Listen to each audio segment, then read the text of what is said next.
আসসালামু আলাইকুম রহমতুল্লাহি ওয়া বারাকাতুহু। চলে আসলাম নতুন একটা রেসিপি নিয়ে আপনাদের মাঝে। এখানে টমেটো, পটল, কাঁঠাল বিচি কেটে ধুয়ে পরিষ্কার করে নিয়েছি। দেখতেই পাচ্ছেন এই মাছগুলো দিয়ে সবজিগুলো রান্না। অল্প উপকরণ, কাঁচামরিচ, হলুদ, ধনিয়ার গুঁড়া, তেল, পেঁয়াজ দিয়ে যে মশলাটা আমার কষানোটা কমপ্লিট হয়ে গেছে, আমি এখন সবজিটা এখানে অ্যাড করে দিব। খুবই সিম্পলভাবে একটা রেসিপি করে আপনাদের দেখানোর চেষ্টা করতেছি।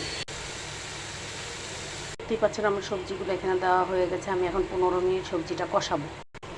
দেখতেই পাচ্ছেন আমার সবজিটা কষানো কমপ্লিট হয়ে গেছে। আমি আর এখন ঝোল দিয়ে দিব এখানে। দেখতেই পাচ্ছেন আমার সবজিটা আর মাছটা কষানো কমপ্লিট হয়ে গেছে। আমি এখানে পরিমাণ মতো ঝোলটা কমপ্লিট হয়ে গেছে। এখন আমি একটু 10 মিনিট বা 15 মিনিট জাল করব। আমার তরকারিটা রান্না কমপ্লিট হয়ে গেছে। আমি এখন পরিবেশন করে আপনাদের দেখাচ্ছি। খুবই মজাদার একটা সবজি রান্না আমার কমপ্লিট হয়ে গেছে। প্লিজ কে কোথায় থেকে দেখছেন আমার চ্যানেলটাকে লাইক কমেন্ট করবেন, বেশি করে শেয়ার করবেন। আসসালামু আলাইকুম রহমতুল্লাহি ওয়া বারাকাতুহু। ফিরে আসবো নতুন একটা রেসিপি নিয়ে আপনাদের মাঝে।